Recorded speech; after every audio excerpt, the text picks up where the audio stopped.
Salam semuanya, nama saya Timothy Fernando dan hari ini saya ingin menjelaskan tentang generasi konsol permainan atau video game console generation.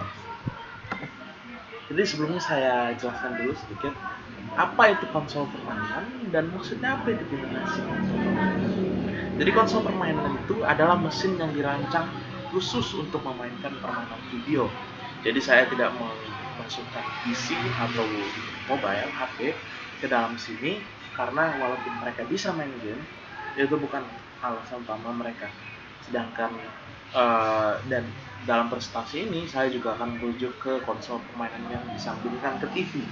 Jadi ini nggak termasuk handheld dan VR headset yang walaupun itu juga kok mesin yang dirancang khusus untuk pemain video ini untuk mengurangi waktu sedikit karena ini sudah sangat panjang. Jadi kita mulai dari generasi 1. Jadi di generasi 1 game itu adanya di dalam mesin. Jadi udah di hardcore di dalam mesin dan karena mesinnya itu agak lemah, jadi gamenya itu sangat simpel dan terbatas dan nggak bisa diganti karena udah di dalam mesinnya itu. Tapi bisa ada seperti misalnya di Magnavox Odyssey, video game konsol pertama yang dijual, ada game card yang walaupun nggak bisa mengubah, kalau bisa kita taruh, bisa memvariasikan sedikit, mengubah sedikit bagian dari kodenya. Nggak semua gamenya, sedikit bagian kodenya, jadi ada variasi dari game tersebut. Kemudian ada peripheral lainnya seperti misalnya screen overlay. Di generasi ini nggak terlalu populer gitu. Ada peminatnya tapi nggak se-mainstream generasi 2. Disinilah apalagi zamannya Atari 2600 itu dimana game itu udah mulai mainstream. Tapi generasi ini sendiri dimulai oleh Fairchild Channel F di 1976. Nah di sini game itu udah berbentuk cartridge, jadi bisa diganti-ganti dan gamenya jadi lebih bervariasi. Jadi maksudnya itu kalau misalnya sekarang itu kan pakai CD, dulu itu pakai kontak namanya cartridge yang kita bisa masukin, tapi yang pasti sama kayak CD kita bisa masukin keluar cartridge itu dari konsol. Jadi di dalam konsol ini udah nggak ada lagi gamenya itu semuanya di dalam cartridge. Nah karena itu lebih bervariasi jadi booming juga. Dan tapi walaupun begitu ya hardware-nya masih lumayan cukup lemah. Jadi banyak game di sini zaman ini cenderung arcade. Pertama gara-gara memang arcade itu juga populer sekali zaman ini. Yang kedua karena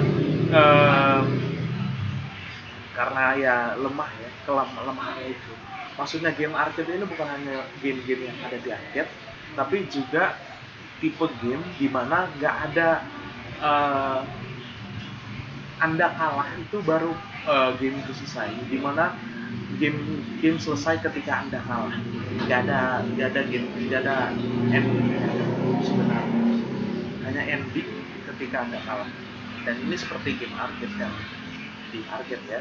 Kalau misalnya yang sekarang misalnya ada beberapa tahun lalu Flappy Bird, itu selama anda bagus mainnya gak bakal kalah. Tapi ketika anda kalah, ketika anda salah sekali, anda bakal kalah. Itu namanya arcade dan itu banyak di generasi ini.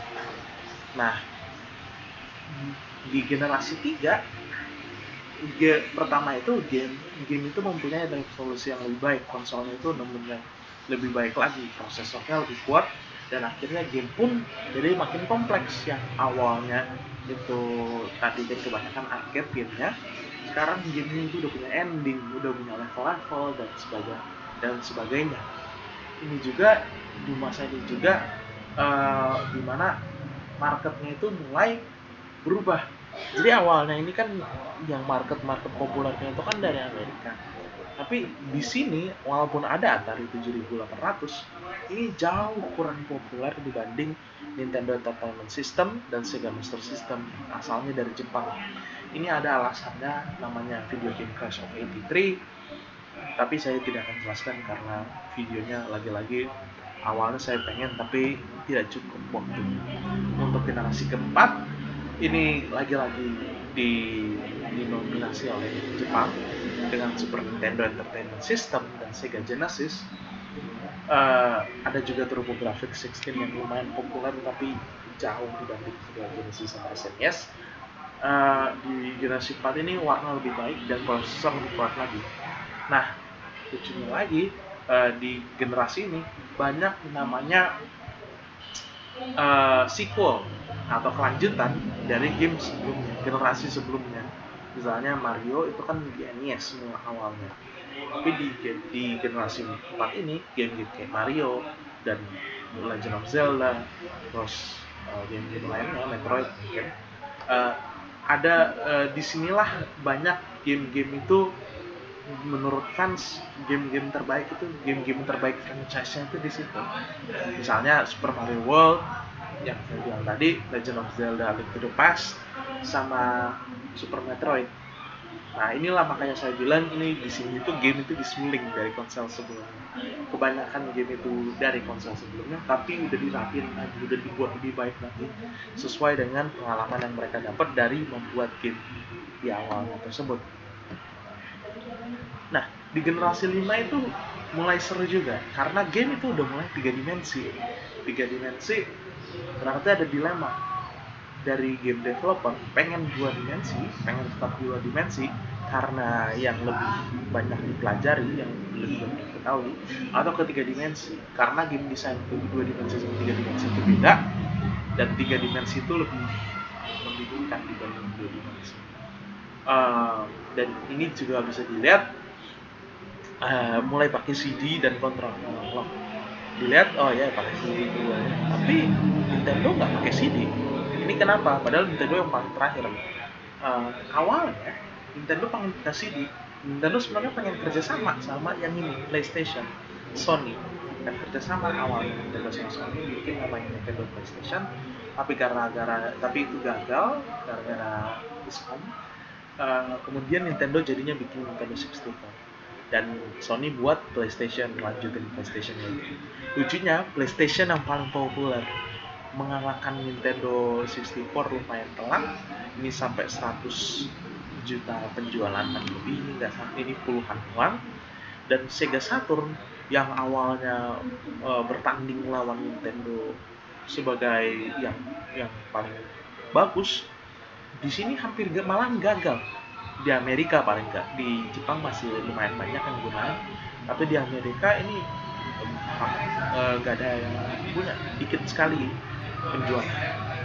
Dan kalau misalnya kita lihat generasi ke-6, ada lagi muncul pemain baru, Microsoft yang membuat Xbox. Di generasi ini Nintendo itu membuat GameCube dan PlayStation dari dan Sony melanjutkan lagi ke PlayStation 2. Kita lihat PlayStation 2 lagi-lagi yang paling kuat ya. Dan Nintendo GameCube yang awalnya kuat, yang paling tua dari yang ketiga ini, dianya yang malah kalah. Kenapa bisa kalah? Karena Nintendo 3 ini itu ciri generasi 6, dan Nintendo nggak punya, misalnya nggak punya online, multi konsol dia yang paling kecil karena CD-nya berbeda. Jadi CD yang Xbox sama PlayStation 2 itu lebih besar, CD biasa dibanding kalau GameCube itu CD-nya sedikit kecil, jadi datanya lebih dikit, jadi nggak semua game bisa.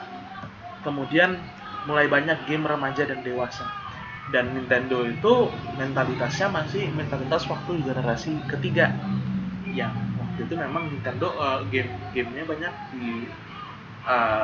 diiklankan ke anak-anak.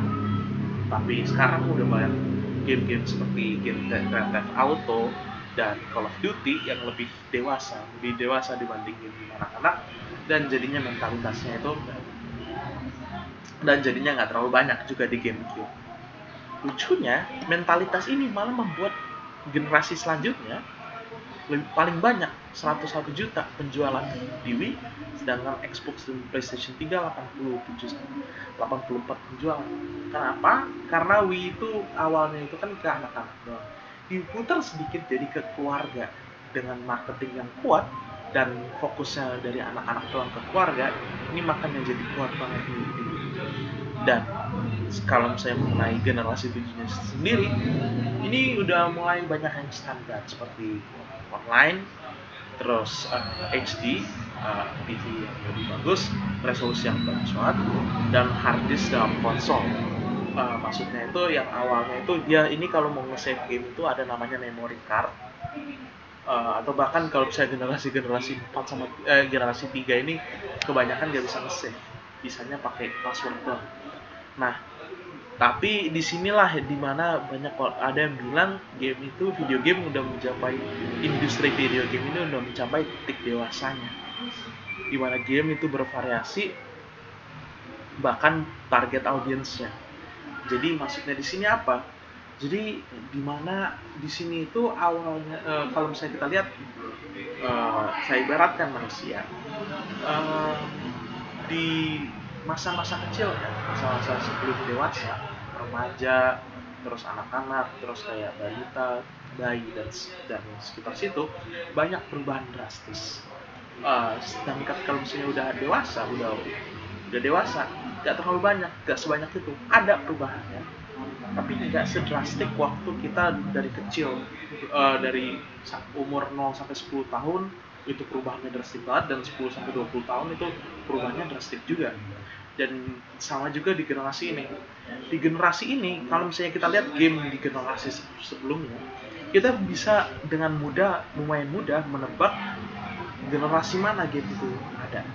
Misalnya generasi 3, generasi 4, generasi 6. Tapi mulai generasi ke-7 ke atas, ini walaupun kita bisa adalah yang bisa melihat berbeda, ini kira-kira generasi 7 ini bukan generasi 8 atau generasi 9, lebih susah itu dilihat karena udah dewasa makanya. Nah, kita lihat generasi 8 sendiri udah nggak ada banyak perubahan lagi. Generasi 9 masih tulisannya sama, tidak banyak perubahan. Yang menarik saya ngomongin sekarang ini, kita lihat bahwa awalnya generasi 8 itu ada Wii U dengan yang paling kecil, awalnya pada Wii yang paling kuat dari Wii U yang paling kecil, terus ada Xbox 1, terus PlayStation 4 yang paling kuat. Nah, di generasi 9 ini saya taruh tanda tanya. Kenapa? Karena inilah yang saya bilang, generasi itu agak subjektif jadinya. Dimana saya bilang generasi ini menurut saya Nintendo Switch itu generasi 9, dan banyak fans yang bilang generasi Nintendo Switch generasi 9. Ada juga cukup banyak orang yang bilang Nintendo Switch itu generasi ke-8. Nah, itulah makanya saya taruh tanda tanya, karena memang, dan kalau lihat Wikipedia malah Nintendo Switch juga dibilang generasi 8. Ada juga yang, tapi kalau misalnya kita lihat Google, ada juga yang bilang 9. Memang pasti Nintendo generasi 9 ini generasi baru banget. Selain Nintendo Switch yang udah berapa tahun ya. Ini Xbox Series ini September 2020-an. Jadi nggak sampai 1 tahun dari masa saya ngerekam. Jadi ini masih baru banget, dan saya jadi nggak terlalu banyak yang bisa saya bilang selain nggak ada perubahan, selain lebih kuatnya ini signifikan masih, tapi ya nggak ada perubahan visual, itu udah nggak terlalu perubahan ya, gitu maksud. Untuk akhir kata, saya kira kenapa saya pilih topik ini, karena menurut saya itu video game itu perlu banyak lagi yang lihat. Menurut saya ini menarik sekali video game itu, dan banyak orang-orang yang orang-orang kreatif di dalamnya yang menurut saya kurang diapresiasi, belum cukup orang mengapresiasi industri ini. Tapi dan saya kan juga pengen bikin video game ini udah dari kecil saya dalam, jadi saya udah tertarik juga tentang kayak gini-gini, sejarah dari video game. Dan orang-orang banyak hal yang saya awalnya pengen taruh tapi harus saya hapus karena durasi yang kurang mencukupi. Tapi moga-moga segini aja cukup. Sekian dari saya, terima kasih.